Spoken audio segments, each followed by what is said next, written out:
ทางวันหน้าหุ้นได้ได้หน้าหุ้นขันมาฝนตกมากกว่าตก5 นิ้วบ่น้องล่ะเนี่ยทางนี้เป็นวันหน้าหุ้นว่างน้องบกแข็งขมวนเแค่เสียบุรีดีแล้วคนว่าแค่ขมวนไปบ้านนาหุ้น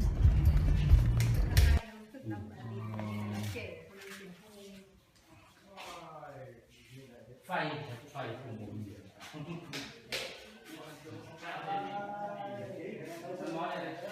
ไฟถึงมันแรงไฟใหม่เขาเป็นพ่อปะต้องไล่เข้าน้ำตกน้ำมันก็เข้าไปแล้วตกบางข้าวเข้าเลยมันความจะเป็นในนั้นก่อนสิเลี้ยงกันนี่นั่นแหละเข้าทิ้งพ่อไล่เข้านึ่งเศร้าชอบพอแล้วคุณพ่อแล้วคุณให้แล้วกันป่าพงเฮียนเนี่ยมันเป็นไม้ร่วมเนาะมันไม้จากห้องงานโอ้มันไปจากห้องเรือยมันก็เลยเลือกบ่ได้ดังนั้นบอกได้หลายบอลทีมันเป็นไม้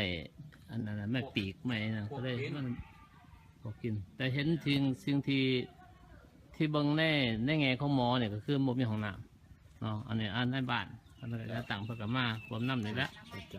เนาะก็เลยขาดรักอนามัยนิดนึงเนาะที่นำเสนอให้เด้อครับปากว่านำเสนอให้มือแรกมืออื่นฮอดอันนั้นฮอดมิสเตอร์มาริชาคาเบประธานสมาคม INS